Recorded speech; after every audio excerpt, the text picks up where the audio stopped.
Hey guys, Pastor Ben here with another review and reflection. Today I want to talk about a little booklet that I just read this morning, Gisbertus Voetius, Toward a Reformed Marriage of Knowledge and Piety, written by Joel Beeke, who was the president of the seminary that I had the privilege of attending. I will just say right up front, if there's anyone from the Netherlands listening, I'm doing my best to pronounce this according to how I was told it was pronounced, Gisbertus Voetius. So I could be wrong on, I probably am wrong on that, but I'm just going to say it with confidence and pretend it's right. But you know who I'm talking about if I've got the pronunciation wrong. So this is a little booklet that was written 25 years ago, came out in 1999. It is right around 40 pages, not long at all, but although it is a short booklet, it is not a light or easy booklet. This is, in some ways, a very academic kind of introduction and overview to the Dutch Reformed theologian and pastor Gisbertus Voetius. So Voetius is someone who was an extremely influential figure in Dutch Reformed theology, specifically in a movement that's called the Nadere Reformatie, the second or further Reformation. This was a movement that took place kind of paralleling English Puritanism, but taking place in the Netherlands.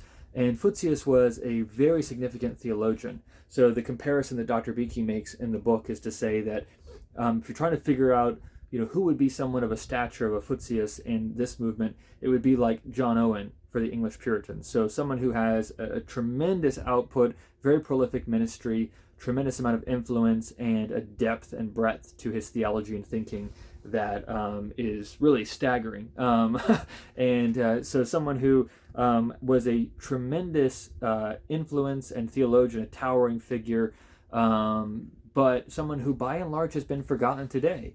And one of the reasons for that is because at the time that Dr. Beeke was writing this, almost nothing of Voetius's work had been translated from Latin, which is what he would have written his theological works in, into either Dutch or English.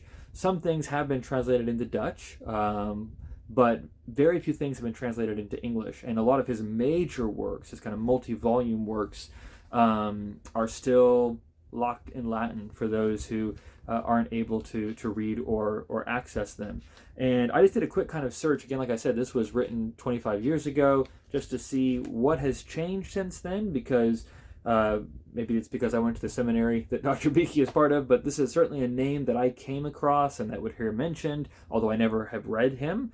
And the reason is because even though he's a tremendously important figure, a lot of his works have still not been translated. There are some projects underway to maybe translate some of his works or parts of some of his multi-volume works that may be of particular interest, but a lot of it is still inaccessible to English speakers, which is a shame. One thing that has changed since this little booklet was published is that there have been a number of doctoral dissertations and things that are either focusing on Voetius himself or him along with other characters of the Nadere Reformatie. So people like Petrus von Maastricht, for example, and others. But as you can already sort of tell in the way I'm talking about this, this is a little book that will be of interest to people who have a strong interest in historical theology, specifically Reformed scholasticism, and people who are wanting to learn more about that space, which is still definitely a niche, but is a niche that has definitely grown, largely because of the work of this gentleman behind me, Richard Muller, who now teaches at the seminary that I used to go to in the PhD program. He has done a lot to help kind of recover and reestablish the significance of Reformed scholasticism. For many years, the kind of scholarly view, and it seeps down into the popular way of thinking, was that you had these kind of shining lights in the beginning generation of the Reformation, people like John Calvin, for example, who have just this great rich theology and piety and all of that. But then after the death of Calvin, his followers get kind of locked up in this cold analytical scholasticism, and it's sort of a move back to like medieval theology almost, and there's no heart in it, and they get wrapped up in these very minute disputes, and they kind of move away from Calvin's theology, and that leads to this kind of dead orthodoxy, and so there's this kind of sharp nosedive after Calvin. What Muller has helped to establish, and many scholars now have added to his case and expanded this work, is to show that actually that's not the case. There is a development in terms of the form of theology of those who come after that first generation of reformers, and they do adopt a scholastic model, which in terms of its methodology is very similar to what you would have seen in someone like a Thomas Aquinas in the High Middle Ages. However, while the form is scholastic, questions and answers, detailed definitions, in-depth disputations, all of that, the theology is rich, robust, and reformed. There's not a shift away from like what Calvin was doing. There's a development and a building, but a lot of continuity. The overwhelming theme, in fact, is continuity, not discontinuity. And this is where this little booklet comes into play, because Voetius would be one example of someone in that second generation of kind of Reformed scholastics. And the theology is not being developed at the expense of or apart from piety.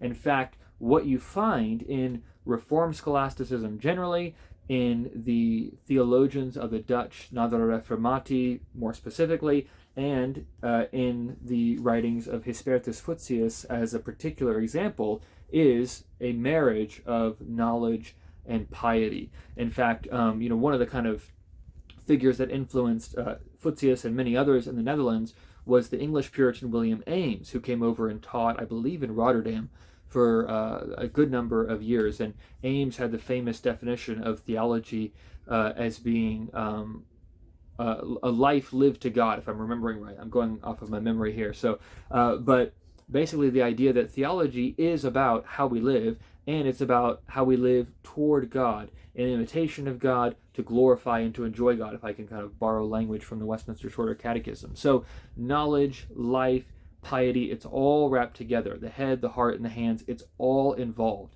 And Voetius is someone who exemplifies that movement at its best, which is why Dr. Beeke wanted to write this little booklet to help introduce people to who this man was, because you will find him referenced and cited by great theologians, both his contemporaries, Voetius, Coxeus, Witsius. These are all men who were writing and operating in around the same general time period, and you will find him quoted all over from his contemporaries and from later theologians. Bavinck has had a huge revival right over here, and you'll see Bavinck drawing on Voetius and others, and so he's a figure that you will come across. And yet, if you're an English speaker like me, and your Latin is not good enough to read Voetius like me, then you won't get to encounter him firsthand. So this is a kind of introduction and overview for those of us who are bumping up against this name, but we're wondering, who is this guy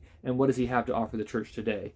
I think it's also kind of a nudge for more academic types who may be interested in new avenues for historical theology, who may want to dig more into some of these works, or who may want to take up the work of translation. Translation is kind of a thankless job, but I'm so grateful for those who have done that. Since this book has been published, we've had so many amazing works that were not accessible that now are. A Brockel, who would be a kind of generation or two after Voetius, is now available in English. Turretin is now available in English. Bavinck is in English. We're getting the works of von Maastricht in English. So if you are, a Reformed theology guy, this is a golden age, not only because of new works that are being written, but especially old works that are being translated, republished, and made available for the first time for those who are only English speakers.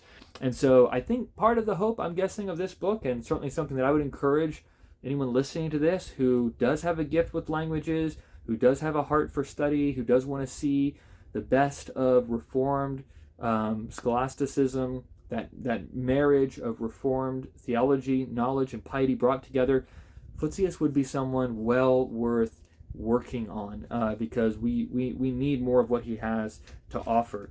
And so that's really what this book is trying to do, to give an introduction to those who may just come across his name, pastors and lay people and theologians. And I think there's also a bit of a kind of call for more work to be done in his writings. So the booklet is very simple. It's about 40 pages, like I said, broken into 8 chapters, so kind of very digestible chunks. The first 15, 20 pages is really just giving an overview of his life. I won't go through all of that. There are some interesting tidbits there. He came from a long line of believers. I think his grandfather had died in a Spanish prison for the sake of the gospel, we read here. And his father was almost killed just the month that Gisbertus Voetius was born, and actually did die 8 years later. So he grew up with the kind of legacy of men who stood fast for the gospel. His dates, just to give those to you, are 1589 to 1676, so he had a good long life. Grew up and studied at the University of Leiden, which was, the kind of main place to be for a theology student at that time. Studied under people like Gomarus, but also Jacob Arminius. So he was at Leiden when that controversy was breaking out, and I wonder how much that shaped his kind of disposition, because while one of the themes that you have of Voetius's life is that he is a pastor.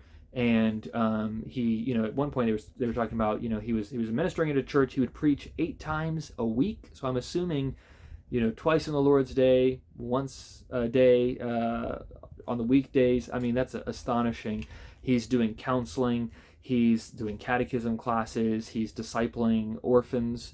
Just doing so much work. It's really, really amazing. He and his wife had 10 kids, so they've got a full household.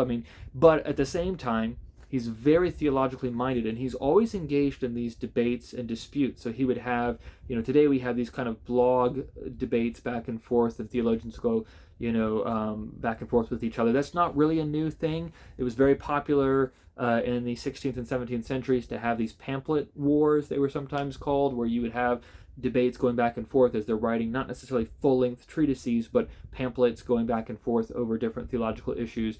And Voetius is always engaged in those kinds of things with the Arminians, later on with the Cartesians, and just a lot of other debates as well. He did not have a contentious spirit as far as I could tell, but was someone who thought very clearly, carefully. He was a precise man, and he wanted to fight for a robust, consistent, coherent, reformed vision. And so he's very much engaged in theology. In fact, one of the works that he had, I think it was 5 volumes, is a collection of what were his Saturday seminars, they were called. So he would have theological students come together on Saturday mornings.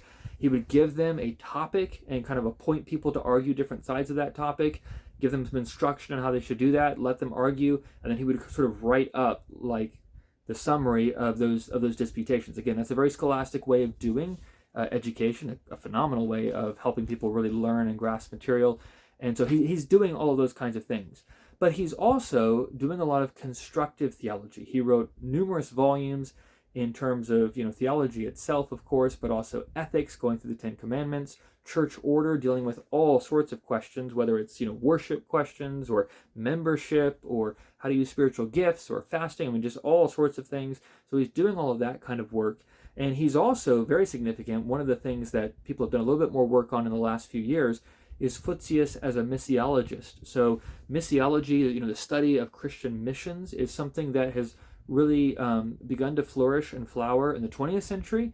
But as a discipline, a kind of discrete discipline, Voetius, I think, is the one who gets the credit for being the first one to sort of try to write a coherent theology of mission. And he would go on to have a big impact in that sphere of missiology. So you can just see, again, the complexity there. He's very much a scholastic, a theologian. He was a pastor for many years, went on to become a seminary professor, basically, for about 42 years, I think, so a very long time. But even while he's a professor, he's still preaching, he's still counseling, he's still doing these things. While he's a pastor, he's still studying Arabic and writing these pamphlets and tracts and things. So he's bringing together all of these interests and skills as a minister of the gospel. And he's doing so in a way that is never merely abstract or theoretical, but that is always practical. It is always oriented towards piety. And so he's one of those figures, and there are many like him in this time, although few that would have his level of thought and breadth of output. But the kind of spirit that he's going for, the model of ministry, is something that many of the English Puritans, many of the Dutch theologians at this time, many of the colonial Puritans, generation or so afterwards, were exemplifying this. And so I always find that very inspiring and convicting and challenging. As a pastor today, I fall so far short of the bar set by these men, but it's an encouragement to see how much there is to learn and how fruitful someone can be when they really give themselves wholeheartedly to the Lord. And I think Gisbertus Voetius is a forefather in the faith to look up to in that respect. So, like I said, a little book, not a light book, very academic, lots of footnotes, lots of references to names and debates that, if you're not a historical theology nerd, may not be very familiar to you. But if you are interested in historical theology, Dutch theology, Reformed scholasticism, this would be a great little booklet to grab and to read, to learn a little bit more about the great Dutch theologian Gisbertus Voetius.